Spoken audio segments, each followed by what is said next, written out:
नमस्कार भक्तों, जय मां भद्रकाली, जय महाकाल। हमारे YouTube चैनल प्राचीन मंत्र रहस्य में आप सभी का हार्दिक स्वागत है। तो भक्तों, बहुत से लोगों ने हमसे एक उपाय पूछा और आज हम उसी उपाय के बारे में आपको संपूर्ण जानकारी देने जा रहे हैं। अगर आप पहली बार हमारे YouTube चैनल पर आए हैं तो इसे सब्सक्राइब करना बिल्कुल मत भूलिएगा।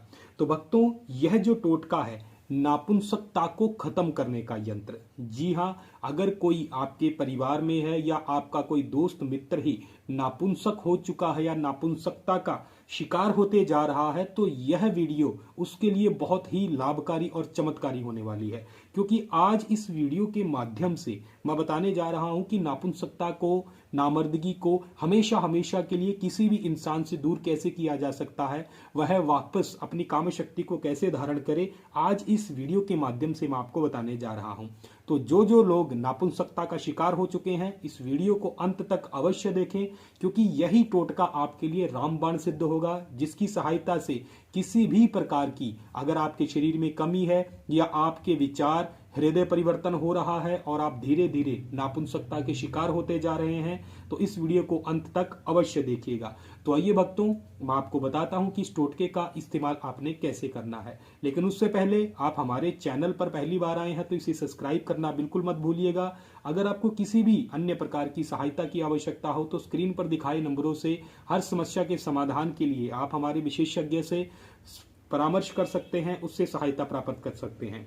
तो आइए भक्तों, मैं आपको बताता हूं कि इस टोटके का इस्तेमाल आपने कैसे करना है।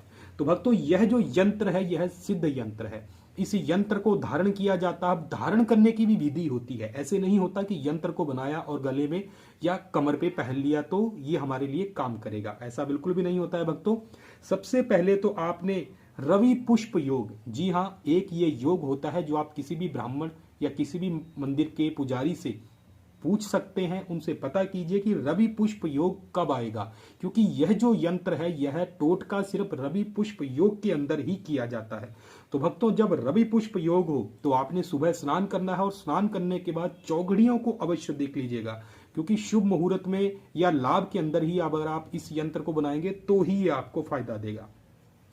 तो दोस्तों, आपने रवि पुष्प योग के अंदर अष्टगंध की सयाही लेनी है। जी हाँ, अष्टगंध की आपने सयाही लेनी है और साथ ही में लेना है भोजपत्र, और आपने भोजपत्र के ऊपर इस यंत्र को मिलाना है। अष्टगंध के अंदर आपने गुलाब जल डालना है और गुलाब जल डालने के बाद आपने इस यंत्र को भोजपत्र के ऊपर बना लेना है। ध्यान से देख लीजिए, इसका स्क्रीनशॉट ले लीजिए इस यंत्र का।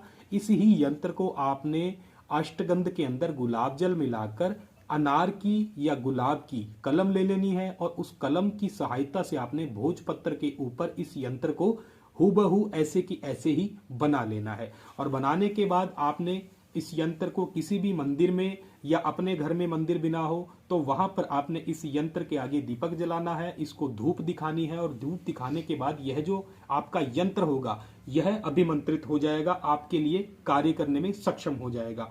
तो उसके बाद भक्तों, आपने क्या करना होगा कि इस यंत्र को आपने किसी भी चांदी के या तांबे के ताबीज के अंदर भर लेना है और ताबीज के अंदर भरने के बाद आपने एक लाल रंग का, ध्यान में रखिएगा, काले रंग का धागा नहीं लेना है, लाल रंग का धागा लेना है और इस यंत्र को आपने उसी दिन रवि पुष्प योग में अपनी कमर के ऊपर बांध लेना है।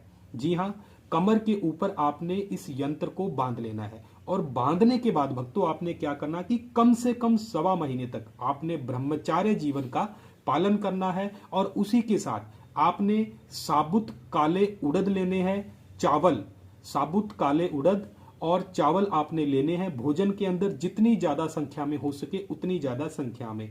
उसके अलावा आपने भिंडी अगर आपको मिले तो इसका भी सेवन आपने बहुत अधिक मात्रा में करना है और उसके अलावा आपने भिंडी की जड़ लेनी है और जड़ को आपने जला लेना है या उसको सुखा लेना है, उसको सुखाकर आपने पीस लेना है और शहद के अंदर भिंडी की जड़ को मिलाकर आपने सुबह शाम उस चीज का भी सेवन करना है। बस इतना आपने करना होगा और साथ ही में यह सिद्ध यंत्र आपके लिए बहुत अधिक शुभ कार्य करेगा, जिससे क्या होगा कि 1.25 महीने के अंदर ही आपके शरीर में जो बदलाव हो रहे थे, जिस नापुंसकता के आप शिकार हो रहे थे, वह धीरे धीरे आपके शरीर से खत्म हो जाएगी और वापस आप अपने पुण्य शून्य काम शक्ति को वापस प्राप्त कर सकते हैं।